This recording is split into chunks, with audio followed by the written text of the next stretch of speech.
dador y conductor de su espacio en YouTube, No Apto para Cínicos, y literalmente estos días no han estado aptos para cínicos, y los cínicos y cínicas de la oposición pues se van quedando solitos, desnudos, unos en el Senado, otros en las oficinas del PRI. Mi querido Jaime, te saludo con mucho gusto, te saludamos con mucho respeto y admiración como siempre. ¿Cómo estás, Jaime? Muy buenos días, querido Vicente, hermano querido, querido Toño.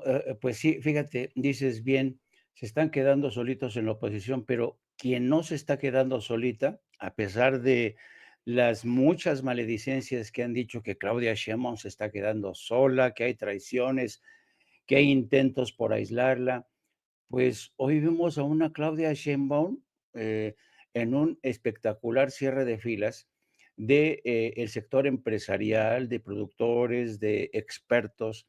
Y este cierre de filas es espectacular. Yo no recuerdo, yo creo que es un ejercicio inédito para cerrar filas ante las amenazas de Donald Trump.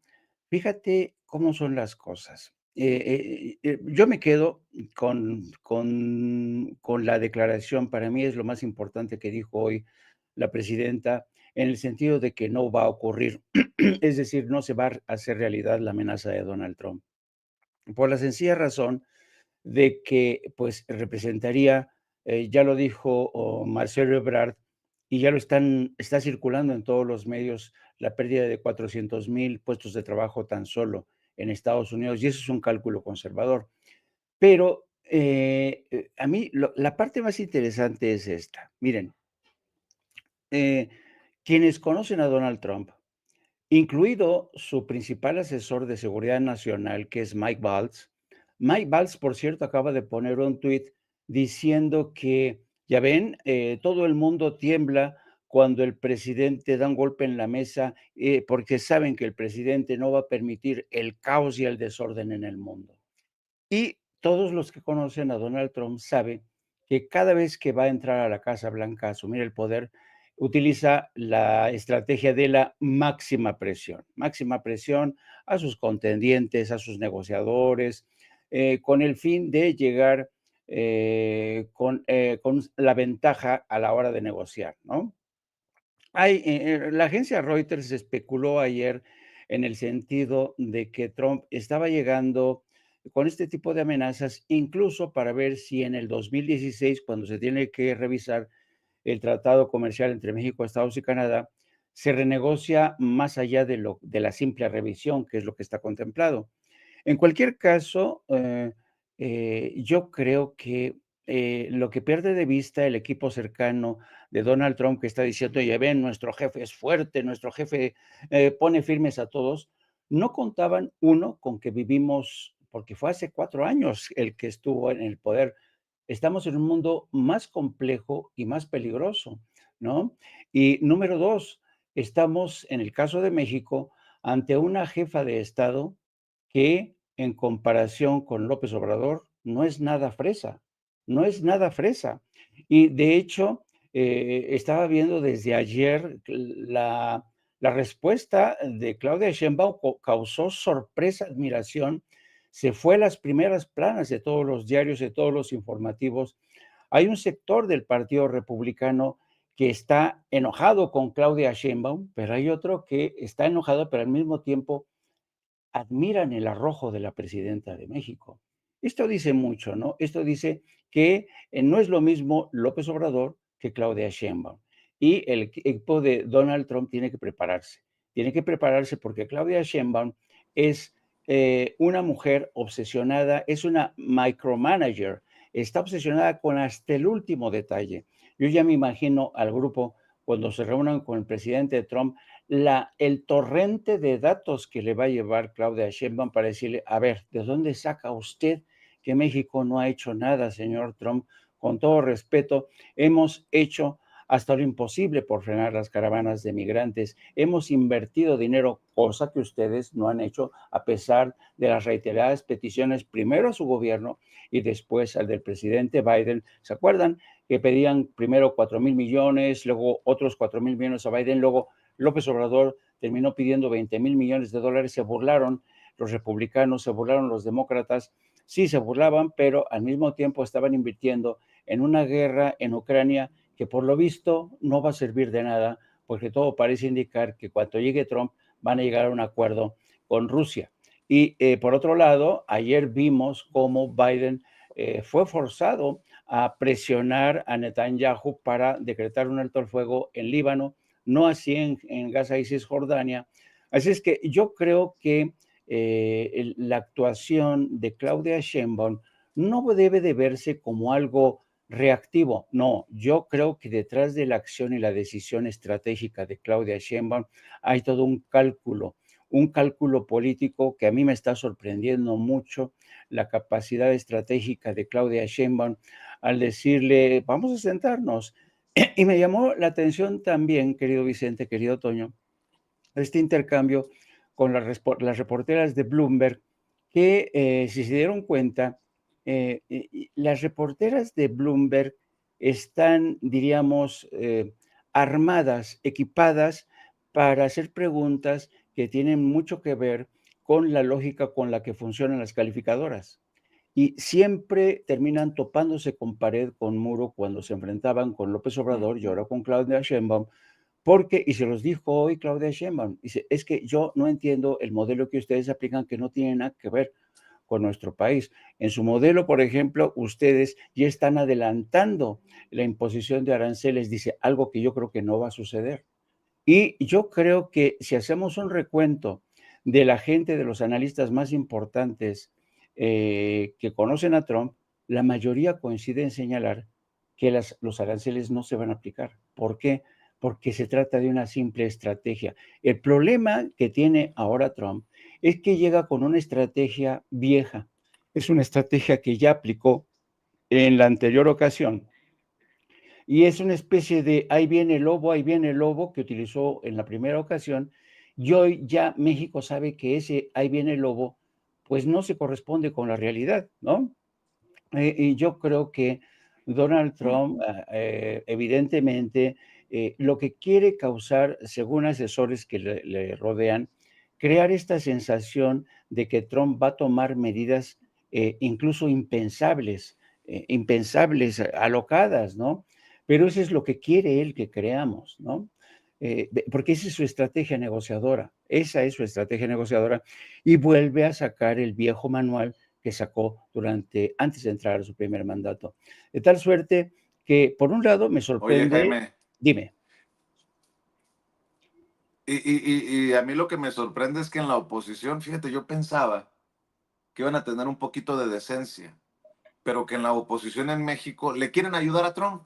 Es más, nótese mi sarcasmo, porque ya es ridículo, no sé si reír o llorar. La verdad, ya a lo mejor el que termina en el loquero es uno y no ellos, ¿no? No sé si viste ayer a Lili Telles en el Senado Sí, exigirle a Noroña, hacer una pataleta ahí que dile a Noroña, dile a Trump que son prorrusos tú y Claudia. ¿Qué ridiculez? A ver si tiene don David este momento que me parece que pinta de cuerpo entero a la oposición. Yo creo que esta es la oposición más nefasta, más ignorante y más ridícula que hemos tenido en nuestro país, es mi opinión. Vea y escuche. Senadora Chavira, ¿con qué objeto? Sí, presidente, mire, usted es un hombre muy ilustrado, muy leído, y por cortesía parlamentaria yo le sugeriría a la senadora Lili que A ver, usted... don David, por favor, el, el video de Lili Telles, en donde Lili Telles le exige a Noroña volver a hablar de los prorrusos. Ah, es en el mismo. Ah, discúlpeme usted, porque ya también les ofrecieron hasta cafecito para que se sienten a platicar Lili Telles y Noroña. Imagínese cómo están las cosas en el Senado. Gentilmente le invite un café y le explique, por favor. No ande haciendo caravana con sombrero ajeno, senadora. Declino la sugerencia. ¿Con qué objeto, senadora María Lili? Sí, tiene la palabra hasta por 2 minutos por alusiones personales la senadora María Lili del Carmen Telles García. La senadora Chavira. ¿Dónde está? Y está. ¿Me invitó un café? Yo no acepto cafés con los corruptos de Morena, jamás. Jamás. Bola de corruptos. Por eso los aventé, por eso los desdeñé, por corruptos. ¿Qué café ni qué nada? Si no quise ni la gubernatura con ustedes, que voy a andarme tomando un café con ustedes, corruptazos. Y usted, Noroña, cobarde, vuelva a decir lo de Rusia, no sea cobarde, Noroña. Sostenga lo de Rusia y Estados Unidos, cobarde. Si algo caracteriza a mi persona, no es precisamente ese rasgo. Así es que yo seguiré de frente, porque para pelearse se necesitan dos, y yo le hago caso a mi abuelita de escoger con quién dar una batalla. Seguimos.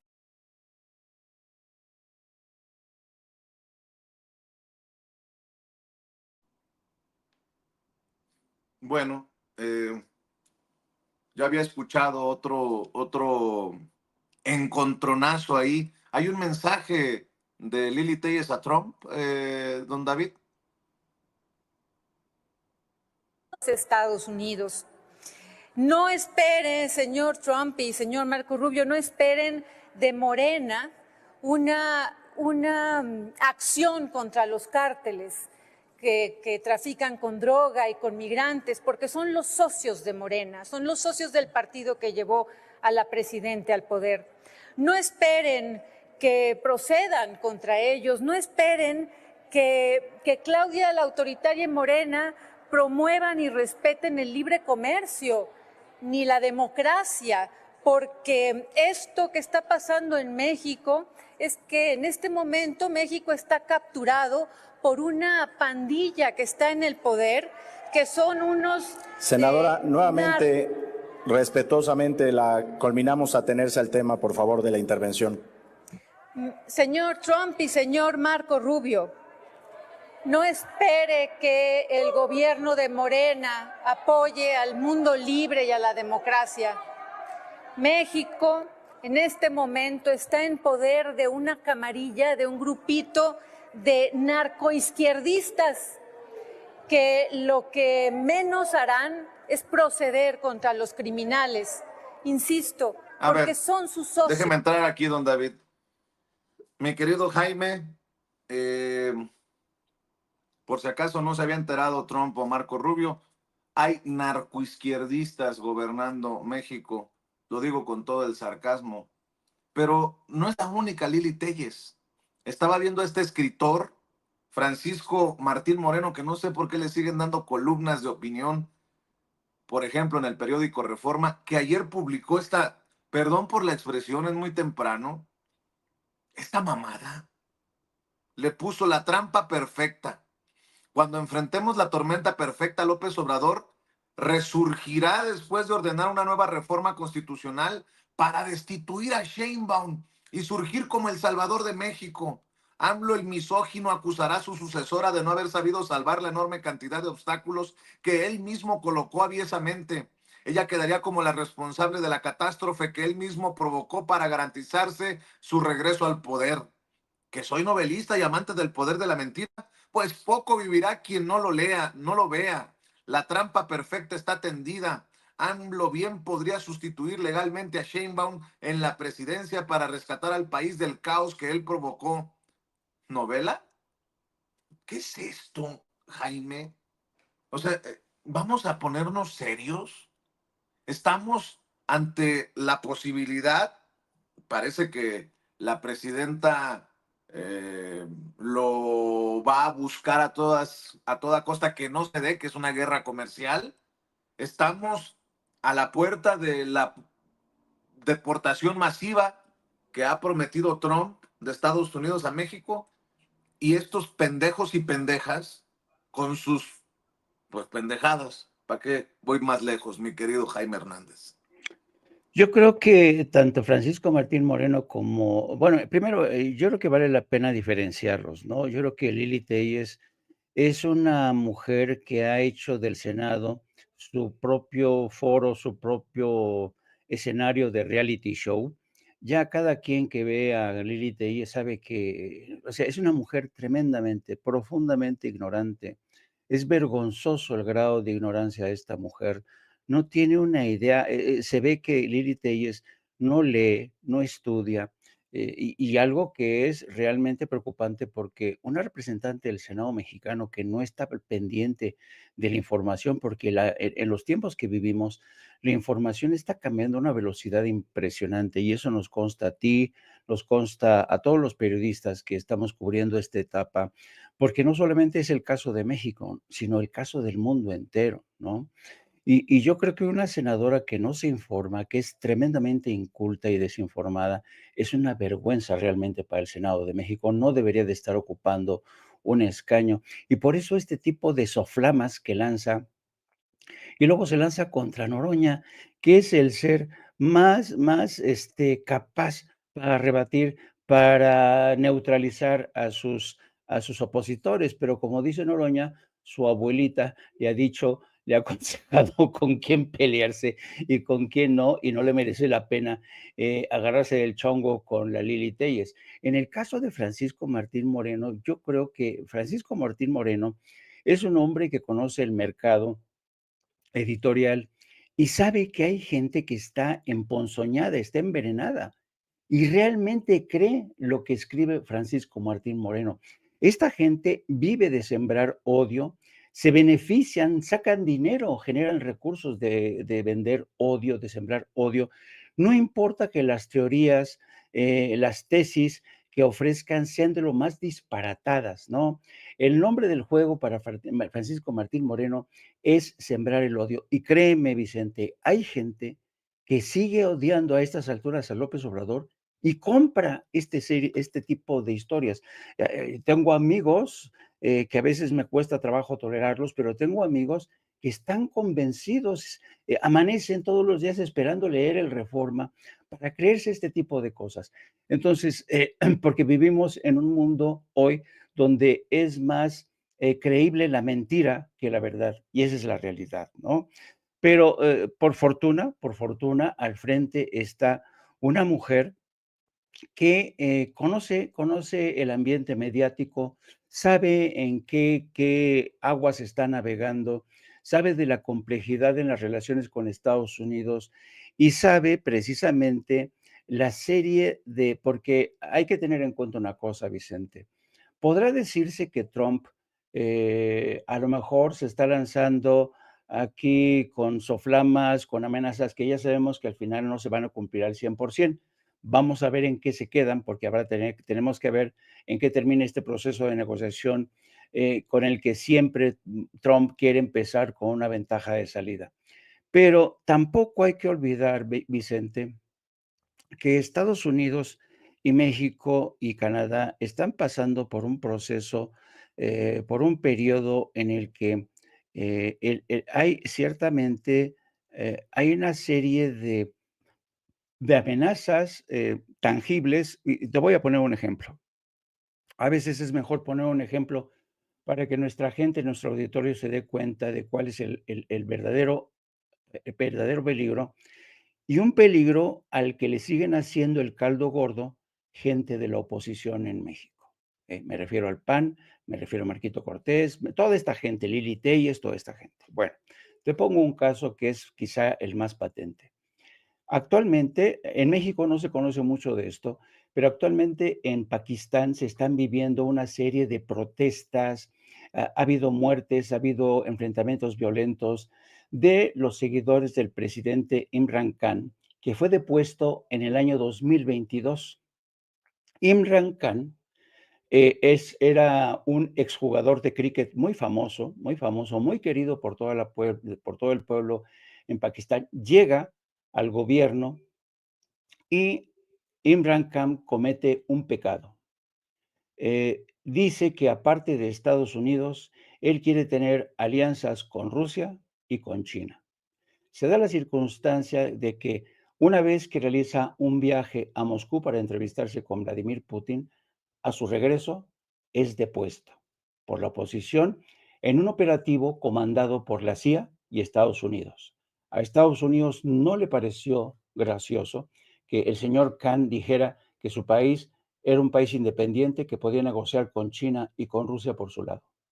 No le convino. Hay documentos que demuestran que el Departamento de Estado y la CIA trabajaron de forma conjunta para derrocar al señor Imran Khan.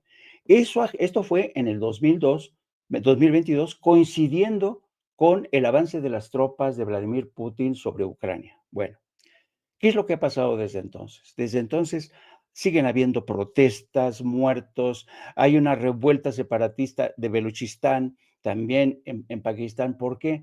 Porque en Beluchistán hay tierras preciosas, materiales preciosos, litios, todo, algo que ambiciona Estados Unidos. Lo mismo que quiere Estados Unidos en Ucrania, por cierto, porque Lindsey Graham ha reconocido que no pueden perder esta batalla en Ucrania porque Ucrania es uno de los países que tiene mayores yacimientos de tierras raras y de litio y no van a permitir que se lo quede Rusia.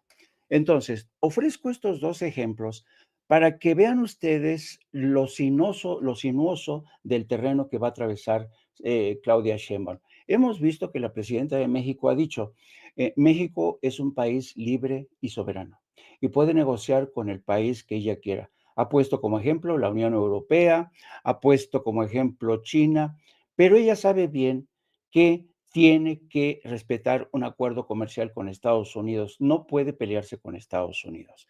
De tal suerte que lo sabe muy bien Claudia Sheinbaum y lo sabe también Donald Trump. Trump sabe que sin México, Estados Unidos realmente tendría un escenario de pesadilla, pero de pesadilla, porque todas las cadenas de producción se realinearon después de la crisis del COVID, que obligó a muchas empresas a salirse de China para establecerse a México. De ahí el famoso fenómeno de las inversiones extranjeras que aumentaron de forma espectacular en México y la relocalización de muchas. En ese contexto, por eso digo que Trump tiene que tener en cuenta que el mundo ha cambiado desde el COVID, que obligó a muchas empresas a salirse de China, venirse a México, y esas empresas no van a dar marcha atrás. Les va a suponer enormes costos regresar a China. Por otro lado, tampoco se puede ignorar a China. Estados Unidos convirtió a China en el principal productor mundial. Todo estaba hecho en China y hasta la fecha sigue hecha en China. Y la prueba, por ejemplo, es que para entender el fenómeno de China hay que estudiarlo a fondo, cosa que, por ejemplo, las dos reporteras de Bloomberg no han hecho bien su trabajo en el caso de México. Las dos reporteras de Bloomberg no han hecho el trabajo de hacer seguimiento de todo el trabajo que se hizo en materia de migración, con sus luces y sus sombras, con violaciones a los derechos humanos, sí, pero México tenía que responder. Con la conversión de la Guardia Nacional en un brazo añadido de la patrulla fronteriza, porque se acuerdan ustedes cuando México de facto aceptó ser tercer país, cuando Marcelo Ebrard era secretario de Relaciones Exteriores. Eso frenó la primera crisis y la primera amenaza de Trump. Pero ahora realmente, cuando México ya ha hecho mucho de ese trabajo, ahora sí no le pueden exigir a Claudia Sheinbaum más. Y Claudia Sheinbaum ahora tiene todas las herramientas del mundo y todos los argumentos para decirle, a ver, nosotros les hemos dicho que este tema no se va a resolver mientras no haya inversión en Centroamérica. Se requieren, como lo dijo el presidente Andrés Manuel, más de 20,000 millones de dólares para invertir, para evitar que esa gente siga emigrando. Pero ¿cuál es el problema, Vicente? El problema es que a la industria armamentista de Estados Unidos le conviene más seguir en la guerra con Irak, apoyar a Israel. Israel ha llevado a Estados Unidos a guerras estúpidas y irresponsables. Lo hizo con Irak cuando no se encontraron armas de destrucción masiva.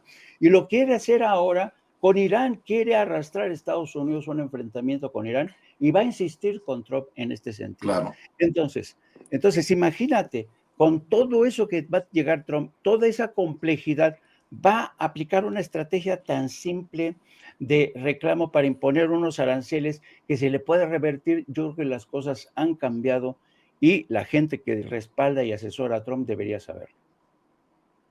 Oye, Jaime, el acomoditicio, la chimoltrufia que tenemos en México de embajador de Estados Unidos, Ken Salazar, ya también le anda dando consejos a la presidenta. Ahora resulta que el que no se quejaba cuando estaba el presidente Andrés Manuel López Obrador en Palacio Nacional y que ahora sale a despotricar porque no tuvo los argumentos para decirle al presidente lo que ahora dice, pues resulta que salió también republicano porque que no está sirviendo a un gobierno demócrata. Bueno, pues le entró al tema de esta amenaza de Donald Trump, el presidente electo republicano en Estados Unidos. ¿Qué necesidad para su ego de protagonismo de Ken Salazar? Calladitos se ve más bonito que le traduzcan, por favor, a don Ken. México, en la frontera de los Estados Unidos. Pues, ¿dónde vienen en México? ¿Saben los 4 estados? Chiapas, Michoacán, Guerrero y Guanajuato.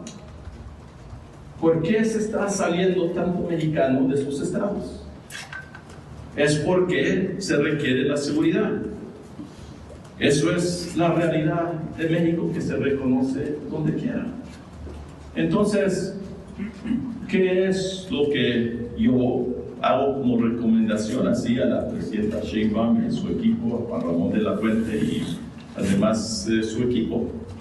Es que se tiene que seguir enfocando en la seguridad. ¿Y qué se requiere en eso?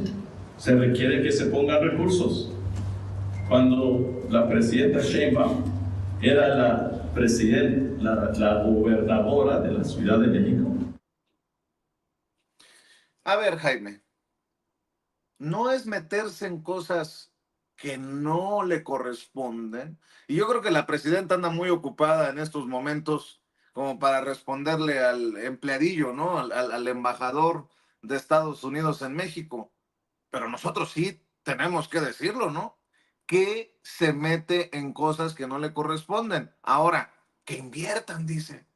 El presidente Andrés Manuel López Obrador les ha pedido invertir en Centroamérica precisamente para mejorar las condiciones, que a su vez mejorarán las situaciones de seguridad, que a su vez generará que la gente permanezca en sus lugares de origen, y no le hicieron caso. La presidenta Claudia Sheinbaum ahora también ha pedido la inversión, que con el 1% de lo que invierten en guerras, que se invierta en zonas vulnerables. Y yo no veo cómo don Ken Salazar diga, ojalá que nuestro presidente o que el próximo presidente de Estados Unidos inviertan un poquito del dinero que tiramos en guerras para que me hagan caso. Pero bueno, esa es solamente una recomendación, un sentimiento de un pobre reportero a un gran embajador. Nótese mi sarcasmo, querido Jaime. No, y tienes toda la razón, querido Vicente. Como decimos en México, para tener la lengua larga hay que también tener la cola muy corta, y esto aplica al embajador Ken Salazar. El argumento de Ken Salazar, para empezar, es un argumento ya viejo, pero, okey, si quiere Ken Salazar que juguemos con analogías, que es lo que voy a hacer, él se queja de que Guanajuato, Guerrero, Sinaloa siguen siendo focos de violencia, ciertamente, pero hay un elemento a favor del gobierno de Claudia Sheinbaum, la estrategia de Omar, ¿cómo se llama? García Harfush. García Harfuch, está empezando a funcionar. Hemos visto la operación Enjambre en el Estado de México. Eso es solo el comienzo. Hemos visto investigaciones que se resuelven rapidísimamente porque ahora han incorporado este pilar de la inteligencia que es fundamental, ¿no? Ahora bien, pero fíjate, si yo hubiera estado presente en esa rueda de prensa de Ken Salazar, él se queja de que hay focos de violencia. Le digo, bueno, a ver, señor Salazar, al igual que usted hace, sí, señalamientos ciertos, yo le preguntaría a usted, ¿qué ha hecho Estados Unidos, por ejemplo, en el caso de estados que tienen una legislación laxa, súper laxa a la hora de combatir el tráfico de armas. Me refiero a Texas. Texas es el estado que tiene la ley más laxa en materia de contrabando de armas. Entonces, ¿por qué precisamente es la frontera con Texas, México, el corredor más donde se moviliza más armamento de grueso calibre? Sigue siendo Texas. ¿Qué ha hecho Texas para combatir el tráfico de droga, el de armas? Nada en absoluto. ¿El gobierno federal ha hecho algo? Cada vez que el gobierno federal ha tratado de meter en cintura a Texas, Texas le importa un carajo y sigue utilizando ese corredor para exportar armamento.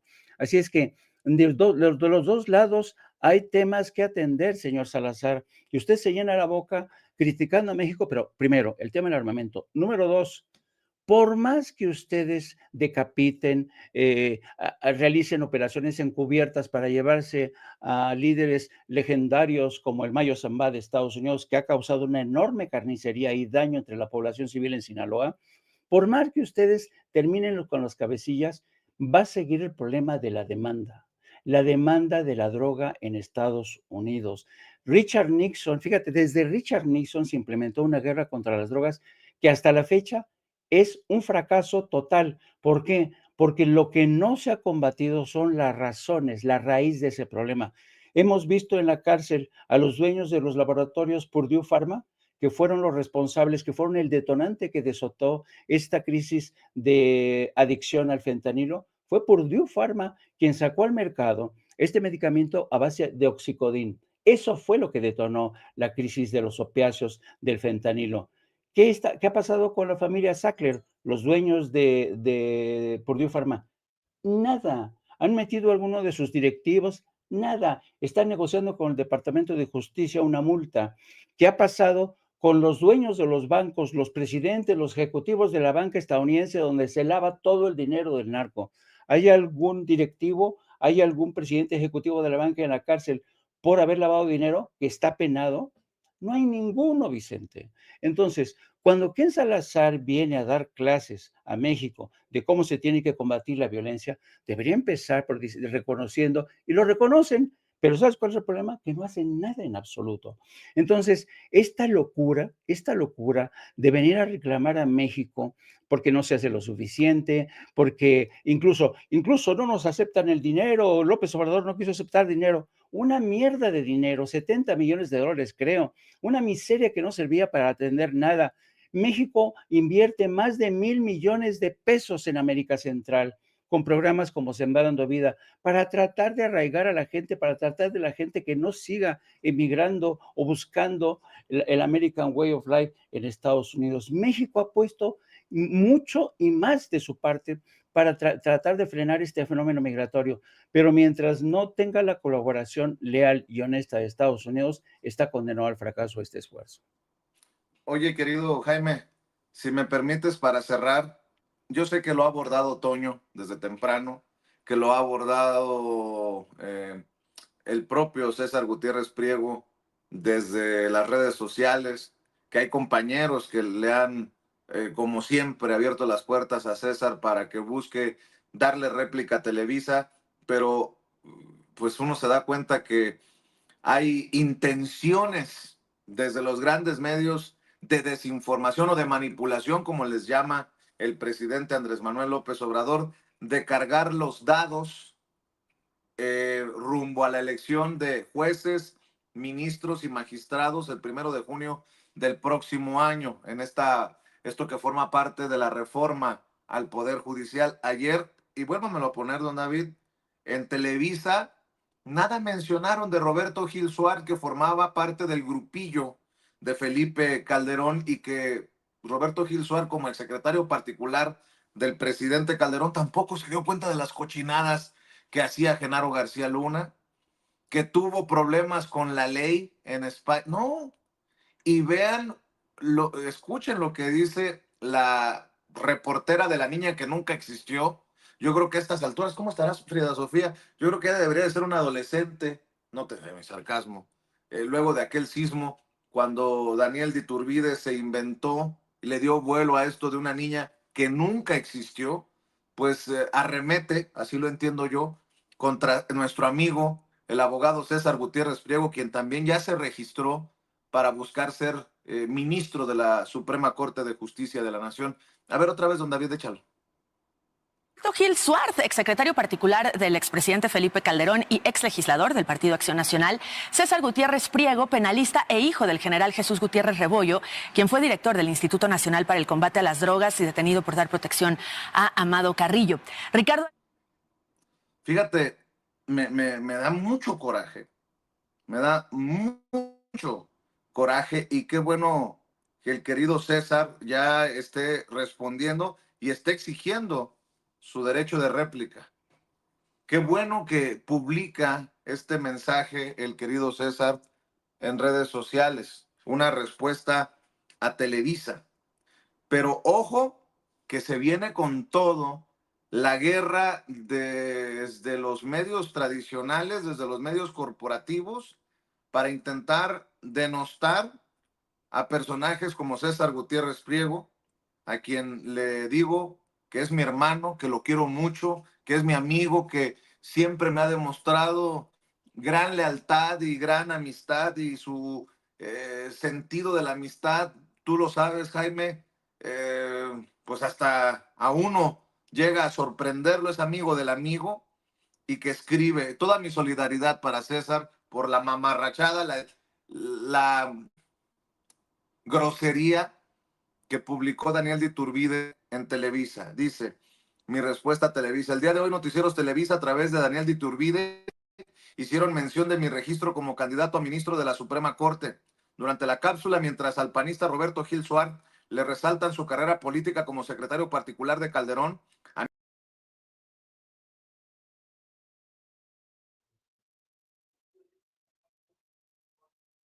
Desafortunadamente perdimos por ahí la comunicación con Vicente Serrano. Ya estamos retomándolo. Vamos a ver. Estamos de vuelta ya contigo, Vicente. sí, qué extraño que se haya cortado cuando estoy en este tema, pero Déjame hacer rápido la mención que Google tiene acciones en la fusión entre Univisión y Televisa, y que cada vez que se tratan temas sobre la fábrica de la mierda Televisa, pasan cosas muy raras en YouTube. Así que... Pues no, yo pensaba que exageraban cuando decían en redes sociales telemierda. Pues no, es telemierda, telerisa. Regreso a la carta, mi querido Jaime, para escuchar tus opiniones. Mi respuesta a Televisa dice: el día de hoy Noticieros Televisa, a través de Daniel de Iturbide, hicieron mención de mi registro como candidato a ministro de la Suprema Corte. Durante la cápsula, mientras al panista Roberto Gil Suárez le resaltan su carrera política como secretario particular de Calderón, a mí me refieren como el hijo del general Gutiérrez Rebollo y afirman que fue detenido por haberle dado protección a Amado Carrillo Fuentes, el Señor de los Cielos. Esto no solamente es falso y lo pone con mayúscula, al contrario, el único general mexicano que detuvo y arrestó a Amado Carrillo fue mi señor padre. Además, Televisa ignora más de 25 años de carrera como abogado penalista y de mi formación académica y profesional. Para los mexicanos, dice César, a mi padre, el general Gutiérrez Rebollo, lo arrestaron tras descubrir que la familia del expresidente Ernesto Zedillo estaba involucrada con el crimen organizado, concretamente con los reyes de las anfetaminas, los Amezcua Contreras del cártel de Colima. Mi padre, al notificar a las autoridades sobre esto, no solo fue arrestado, su familia fue asediada, mi madre y mi hermana fueron amenazadas, mi hermano y yo fuimos secuestrados y torturados para declarar en contra de mi señor padre. Éramos apenas unos jóvenes. Adicionalmente, el gobierno de Zedillo y el Poder Judicial le inventaron a mi padre delitos para encerrarlo de por vida y nunca pudiera divulgar lo que descubrió. Es ahí cuando decido hacerme abogado. Es ahí cuando tomo la decisión más importante de mi vida y dedico mis estudios al derecho para sacar a mi padre de prisión. Tras años de litigio lo logré, no solamente recuperé su libertad, sino también su reputación, y es de conocimiento popular en las Fuerzas Armadas esto que les comento a ustedes. Fue el litigio de mi vida y desde entonces me dedico a ayudar a inocentes que están injustamente privados de su libertad. No soy ingenuo. Sabía que al inscribirme como candidato a ministro de la Suprema Corte se encendería la guerra sucia. No importa, alguna vez un gran hombre dijo que cuando se lucha por causas justas había que pagar una cuota de humillación, y aún así no tengo mayor honor y orgullo que ser hijo de mi padre. Le exijo a Televisa y a Daniel de Iturbide lo que es mi derecho constitucional, el derecho de réplica. Gracias por su amable lectura. Y mi querido Jaime, este tema también lo voy a abordar con el maestro Paco Cruz más tarde, porque adivina, adivinador. Ahí mismo, en donde Roberto Gil Suart anunció su intención de buscar ser ministro de la Suprema Corte de Justicia de la Nación en Radio Fórmula, con los voceros de los malandros, acaba, mi querido Jaime, de anunciar, imagínate tú, Marisela Morales. ¿Te acuerdas de Marisela Morales, la ex procuradora general de la República en tiempos de Calderón? También señalada de cosas extrañas. Marisela Morales, que tampoco se dio cuenta de las cochinadas de García Luna, que anunció que quiere ser ministra de la Suprema Corte de Justicia de la Nación, que ya se inscribió para contender, te digo, la cosa que pensábamos que iba a estar, no sé si miel sobre hojuelas, pero sí menos complicada, la van a complicar dinamitando o tratando de dinamitar el proceso con estos personajes, con estos innombrables. Mi querido Jaime, ahí te dejo la víbora chillando. Sí, no, fíjate que me está llamando la atención porque cuando surgen este tipo de campañas, uno que ya es viejo, como tú me comprenderás, querido Vicente, pues la verdad es que no puede dejar de pensar en otra cosa. Mira, efectivamente, porque uno puede pensar, bueno, pobrecita de Daniel de Iturbide, es ignorante, es una reportera que en muchas ocasiones la ha cagado, por innumerables ocasiones. Se dice incluso que Daniel de Iturbide fue ascendiendo poco a poco en Televisa. Bueno, mejor no sigo adelante porque hay tantas versiones del ascenso a espacios estelares de Isabel de Iturbide que, híjole, mano, vergonzoso. Pero bueno, aparte de eso, cada quien en su vida privada que revoletee el papalote como se le pegue la gana. Pero lo que sí uno no puede perdonar es el tema del profesionalismo, ¿no? Y Isabel de Iturbide ha dado no una, sino múltiples muestras de falta de profesionalismo, ¿no? O de exceso de servidumbre con sus patrones, ¿no? Y yo creo que, mira, en el caso de César Gutiérrez, que yo tengo el gusto de conocer como tú, yo por César Gutiérrez tengo no solamente un afecto, pero hagamos de lado ese afecto, porque tenemos que ser objetivos. Hagamos de lado ese afecto que tengo por César Gutiérrez. Yo tengo mucho respeto por César Gutiérrez, no solamente por sus credenciales, porque es un hombre que ha trabajado toda su vida, ha estudiado, tiene maestría, se ha preparado. No, presentó todos sus documentos, todo está en orden, los cursos que llevó aquí y en el extranjero. Pero además una cosa importante, si uno revisa la biografía de César, las condiciones en las que tuvo que levantarse después de que su padre es detenido, torturado de manera injusta, ver ese muchacho, César Gutiérrez, sufrir la detención de su padre, de su madre, de su hermana, de él mismo, y en medio de esa soledad, de ese sentimiento de orfandad, de que el mundo se le fue encima, imagínate este muchacho, se levanta y dice: "Voy a luchar por, demostrar la inocencia de mi padre para recuperar su honor".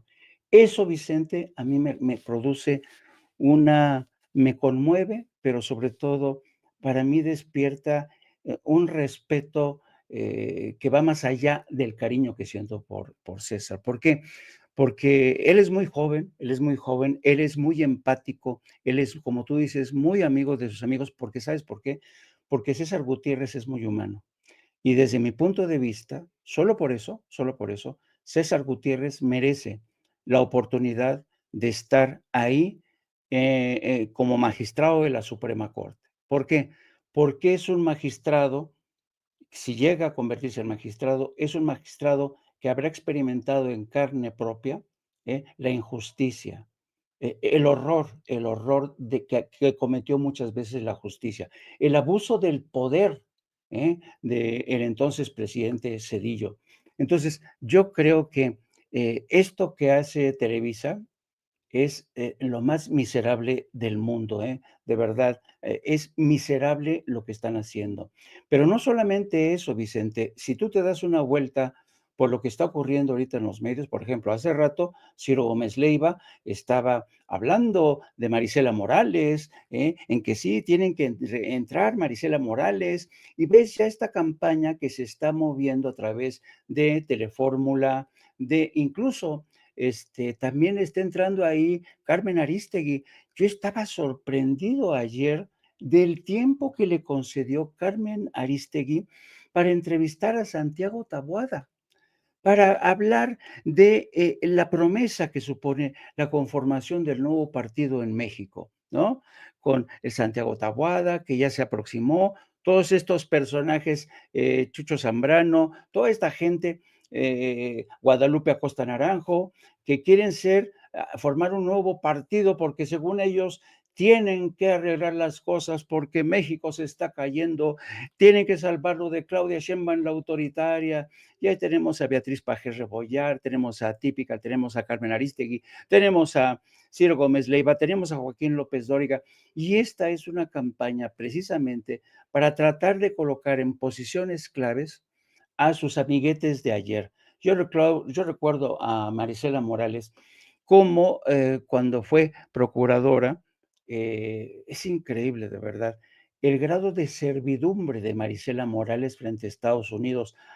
Aceptaba y acataba sin rechistar las órdenes que le llegaban desde el Departamento de Estado, de todo respondía sí a las instrucciones de Estados Unidos. Bueno, a tal grado que siendo secretaria de Estado Hillary Clinton, la llamó, la premió como una de las mujeres más admirables de México, ¿no? Y después ya se supo toda la serie de porquerías que había cometido esta mujer.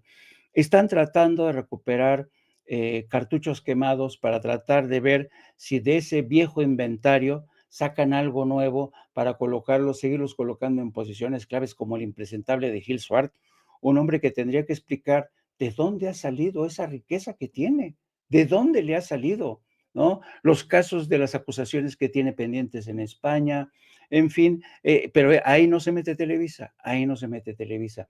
Yo creo que estos medios de comunicación, y cuando con que nos explique cómo es que no se dieron cuenta de las mamadas de García Luna cuando estaba él de secretario particular de Calderón. Exacto.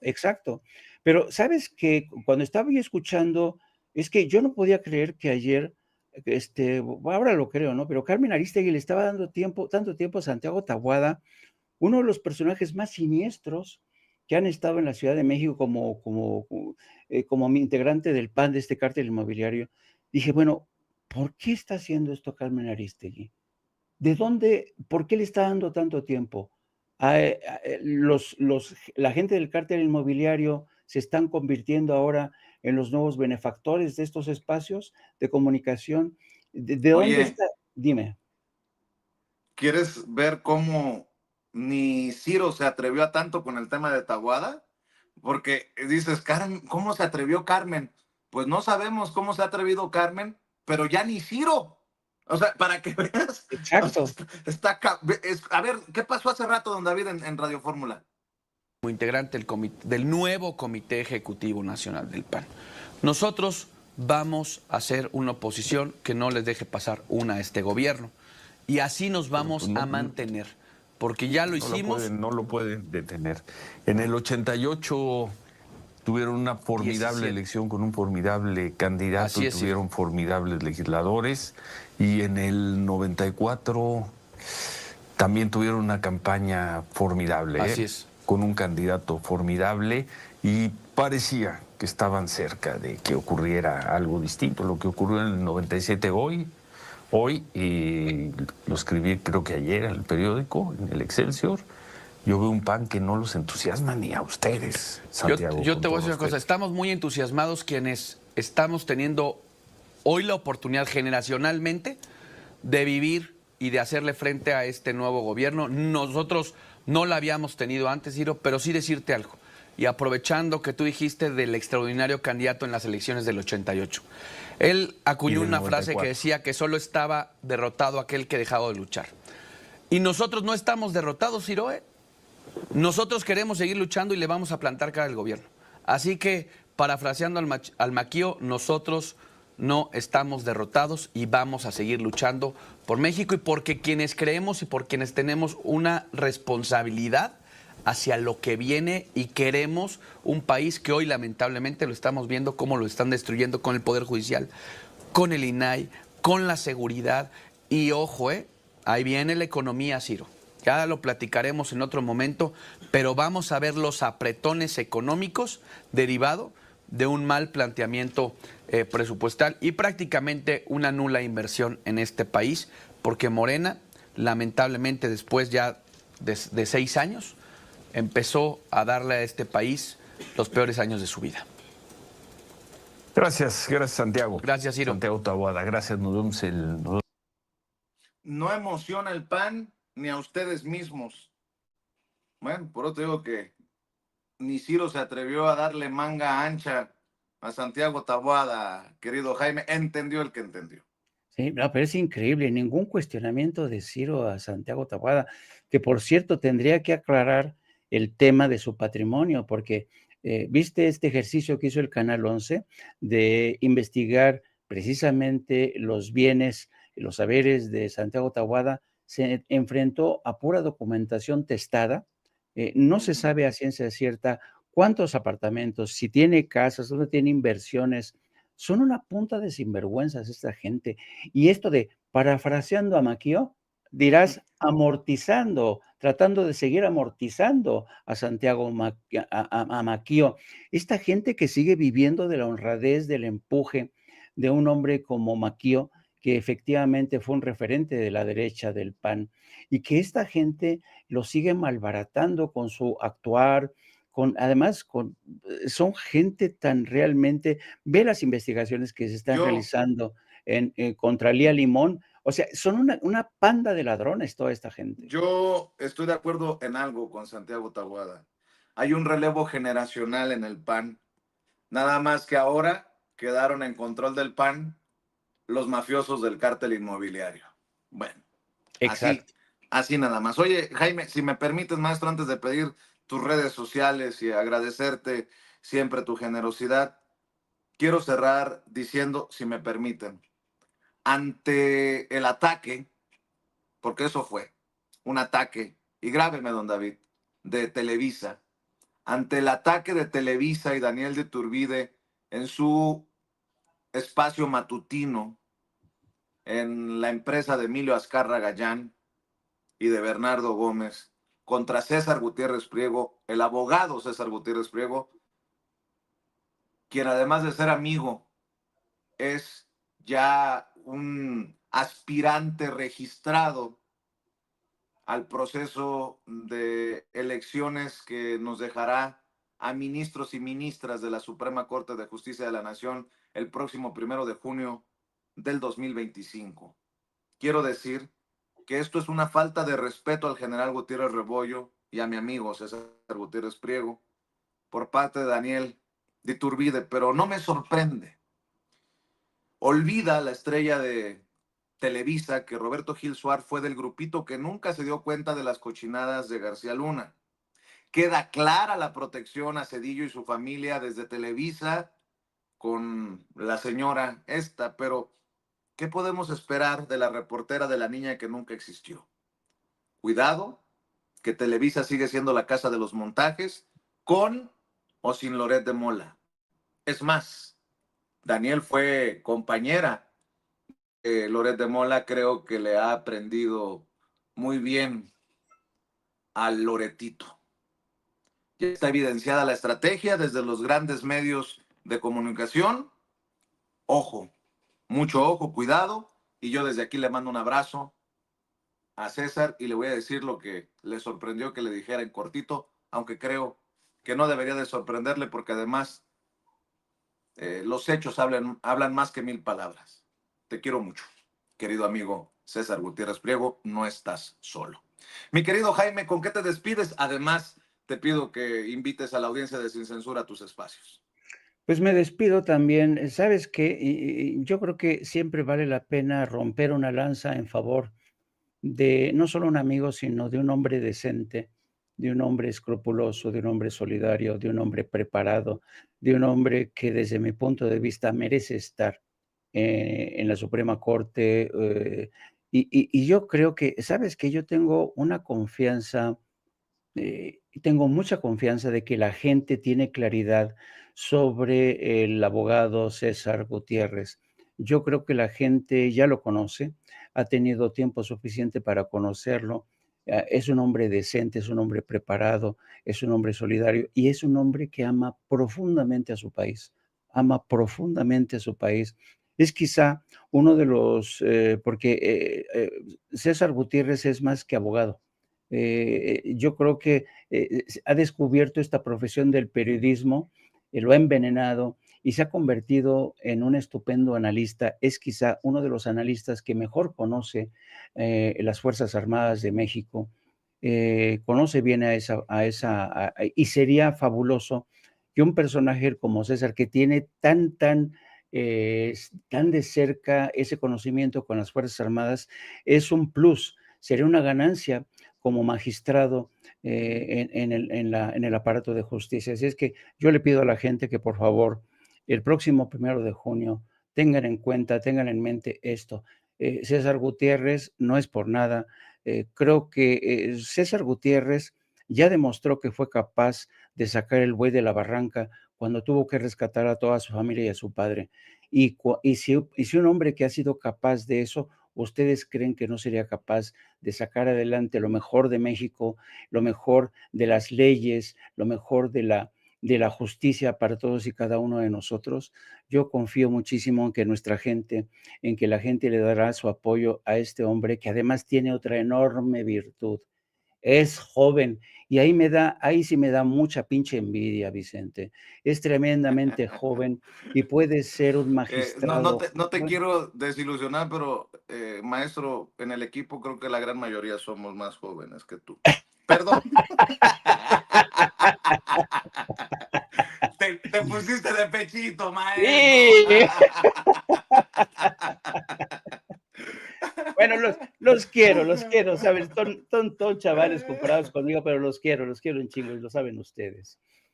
Y nosotros te queremos a ti, maestro, por eso voy a invitar a la gente que nos está viendo, por ejemplo, en Twitter, bueno, en X, antes Twitter, que te busquen como @Jaime Journo o Jaime Yourno y que te sigan en YouTube, que apoyen esos espacios. La única forma de seguir avanzando, financiando nuestros espacios independientes, es con la monetización que recibimos de plataformas como YouTube.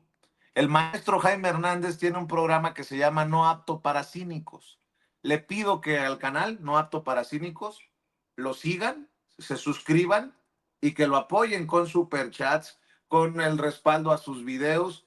¿A qué horas estás, mi querido Jaime, para que la audiencia siga estos esfuerzos? Todos los días, de lunes a viernes, a partir de las 14 horas, vamos a estar ahí al tanto haciendo nuestro mejor esfuerzo.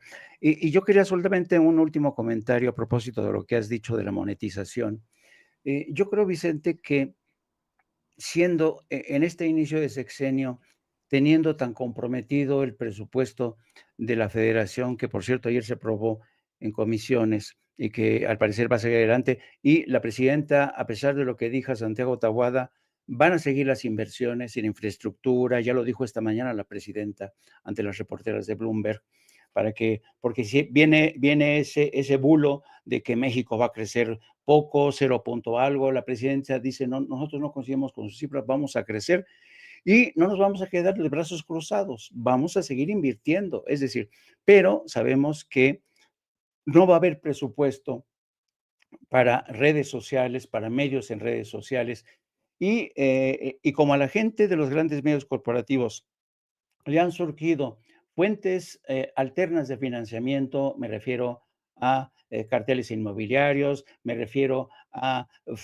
fuentes de financiamiento desde Estados Unidos, me refiero a grandes corporaciones, pero nosotros vamos a seguir bregando con lo que la gente aporte. Lo mismo Sin Censura, lo mismo de No Apto para Cínicos, en fin, todos estos proyectos que han surgido y que se han convertido en una piedra de toque de lo que es la Cuarta Transformación y que, sin embargo, no hemos tenido la consideración, no se nos ha volteado a ver para ayudarnos desde las instituciones oficiales con algo, con una ayuda, con una suerte de, como hacen los franceses tienen un canon, una suerte de impuesto que cada ciudadano paga al año para financiar precisamente proyectos de información pública que beneficien al pueblo, porque la información es un derecho de la sociedad. Entonces, por lo pronto, querido Vicente, vamos a tener que dependernos de nosotros mismos, vamos a tener que seguir rascándonos con nuestras propias uñas y tenemos que ser, por tanto, solidarios. Yo le pido a la gente que sigan respaldando proyectos como el de Sin Censura, son fundamentales. No se imaginan a veces lo que cuesta trabajo conseguir una entrevista como las que ha presentado Vicente con Lenia Batres, con Yasmín Esquivel, siempre tocando puertas, siempre sacando entrevistas, viajando de aquí para allá. Eso demanda, eso requiere de recursos, de tiempo, de esfuerzo. Es un esfuerzo que estoy seguro que Vicente va a seguir ahí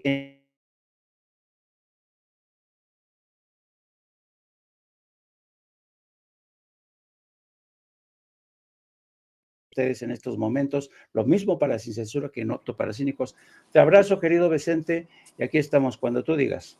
Y apelando a la solidaridad, después te voy a contar lo que hay aquí en este folder negro que reconocerá al maestro Ricardo Sevilla, el que voy a saludar a continuación. Después te cuento porque vas a ser parte fundamental también de esto, mi querido Jaime. Venga, Sale, tú digas. un abrazo. Un abrazo, el maestro Jaime Hernández.